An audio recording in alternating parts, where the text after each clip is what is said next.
Queridos hermanos, estamos celebrando este lunes de la 26ª semana del tiempo durante el año. Vamos a leer el texto del Evangelio que la Iglesia nos propone para meditar en este día, según San Lucas. A los discípulos de Jesús se les ocurrió preguntarse quién sería el más grande. Pero Jesús, conociendo sus pensamientos, tomó un niño y acercándolo les dijo: El que reciba a este niño en mi nombre me recibe a mí. Y el que me recibe a mí, recibe a aquel que me envió. Porque el más pequeño de ustedes, ese es el más grande. Juan, dirigiéndose a Jesús, le dijo: Maestro, hemos visto a uno que expulsaba demonios en tu nombre y tratamos de impedírselo porque no es de los nuestros. Pero Jesús le dijo: No se lo impidan, porque el que no está contra ustedes está con ustedes. Palabra del Señor, gloria a ti, Señor Jesús.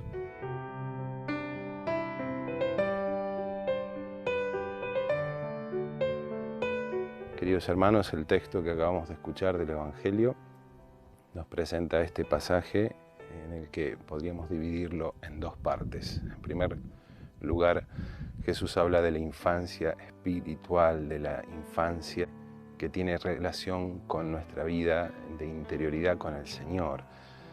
Esa infancia espiritual que han desarrollado muchos santos, muchos místicos, como por ejemplo Santa Teresita de Lisieux, que nos habla de esta pequeñez, que no es infancia en el sentido de madurez, sino la infancia entendida en nuestra relación de filiación con Dios Padre. El Hijo que se abandona plenamente en las manos del Padre, que confía plenamente en todo lo que el Padre hace por él. Esa es la infancia espiritual que nos habla Jesús en el Evangelio. Y es más, fíjense, recibir a un niño es recibirlo a él, ¿sí? Porque en el fondo los que son como niños heredarán el reino de los cielos. Pensemos que un niño pequeño no tiene grandes preocupaciones. Un niño no está preocupándose que tiene que pagar cuentas, que tiene que ir para acá, para allá. ¿Qué es lo que se preocupa un niño? De jugar, de comer, de dormir. No tiene otras preocupaciones. Cuando somos grandes empiezan las preocupaciones, que las cuentas, que acá, que problemas allá, que problemas. Es decir, miles de cosas que nos terminan muchas veces amargando la vida y quitándonos la paz interior. El niño está abandonado y confiado en sus padres. Sabe que sus padres van a traer la comida, saben que sus padres van a velar sobre él, todo. Bueno, esta es la infancia espiritual que también nosotros tenemos que tener. Y también respetar a los niños y cuidar esa inocencia que ellos tienen, que es lo que insiste Jesús en el Evangelio. ¿Por qué insiste Jesús en este aspecto en el trozo que nos toca leer? Porque los apóstoles luchaban entre ellos para ver quién era el más grande. Y Jesús les hace ver que en realidad de los niños, de ser pequeño, es de quienes pertenece el reino de los cielos. Acá podemos derivar dos conclusiones. En primer lugar, el respeto de la infancia. Vivimos en una sociedad donde cada vez los avances tecnológicos ponen a los niños en una situación de conocimiento que en otras épocas no se daba. Un niño pequeño tiene acceso a un celular, tiene acceso a una tablet, a la televisión, a ver contenidos que tal vez no son adecuados para su edad y que le hacen un daño terrible, terrible. Pero esta sociedad que lucha tanto por la libertad también se empecina en corromper la pureza interior de los niños. Pensemos en nuestra República Argentina, la ley de educación sexual, que lo único que busca, lamentablemente, es pervertir esa conciencia pura de los niños. Cuando en muchas ocasiones se ataca a esta ley, sobre todo de parte de la Iglesia, ¿qué se le dice a la Iglesia en contra? ¿Qué argumentos se esgrime?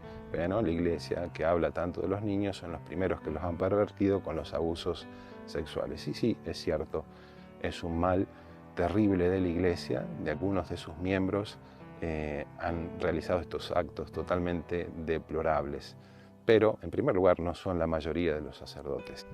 Y aunque eso significa un terrible daño, eso no quiere decir que yo tenga el derecho de aprobar una ley, de aprobar contenidos o de buscar que los niños tengan acceso a cosas que ellos después van a terminar rompiendo su pureza interior, su delicadeza, su inocencia.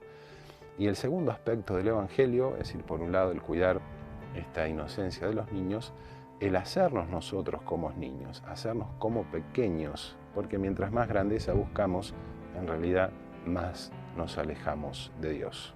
Esta primera parte nos habla de esta infancia espiritual y la segunda parte del Evangelio nos dice que los apóstoles le cuentan a Jesús que había una persona expulsando demonios y ellos trataron de impedírselo. Y Jesús les dice, no, no lo hagan, porque quien no está contra ustedes está con ustedes.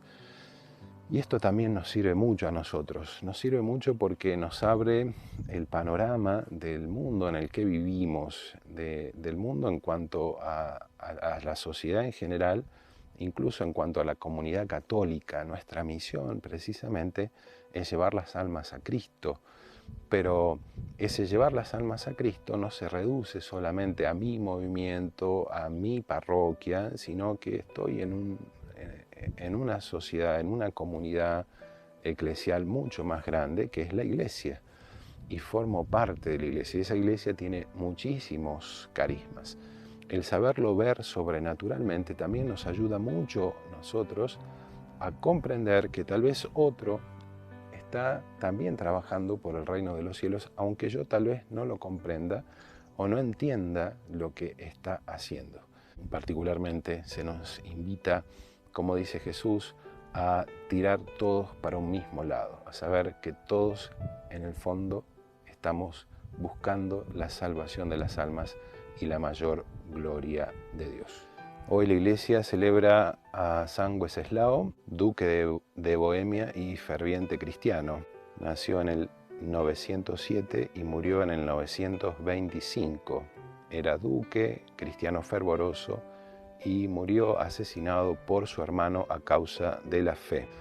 A pesar de vivir en la corte, en medio de riquezas inimaginables y de costumbres muchas veces brutales, San Wenceslao supo vivir íntegramente su fe con muchísima austeridad y sobre todo haciendo partícipes a los más necesitados, a los pobres, de sus bienes, ayudándolos con sus bienes, lo que le produjo el enojo de su hermano que termina asesinándolo por motivos de la fe. Esta gran caridad, exquisita caridad hacia los pobres también es un ejemplo para nosotros, un ejemplo en primer lugar que se puede vivir la fe plenamente, incluso en medio de un ambiente totalmente adverso. Y en segundo lugar, que no todas las cosas del mundo, todos los bienes materiales son totalmente imprescindibles. Se puede prescindir de ellos porque en realidad el mayor bien que nosotros tenemos que anhelar es el de la vida, de la gracia.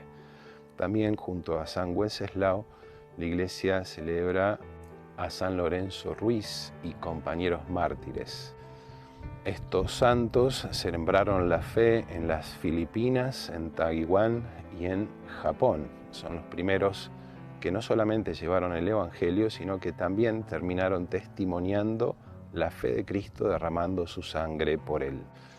Entre el año 1633 y 1636 se produjo una terrible persecución a los cristianos. De esos años surgieron muchísimos mártires que hoy son ese fermento, esas semillas de nuevos cristianos. Muchos de estos mártires pertenecían a la orden de los predicadores y eran oriundos de Europa. San Lorenzo Ruiz murió mártir, fue el primer mártir de Filipinas. También ellos nos enseñan que el testimonio de la fe requiere en muchas circunstancias el ser capaces de testimoniar a Jesús, incluso hasta derramar la sangre. En este día de la novena en honor a nuestro santo patrono, vamos a tener en cuenta muy especialmente a todas las instituciones del pueblo de Tilisaray, especialmente a los medios de comunicación, sabiendo esa labor tan importante que realizan, que es llevar la información a todos aquellos que la necesitan. Vamos a pedir especialmente por ellos en este día. Estamos transmitiendo esta meditación desde aquí del monasterio de Belén, en Merlo, en este día que ha salido el sol, así que bueno, que pasen un hermoso lunes, la Virgen nos ampare y bueno, nos conceda aquellas gracias que tanto necesitamos. Recemos por los enfermos, recemos por los difuntos y por aquellos que están lejos de sus hogares.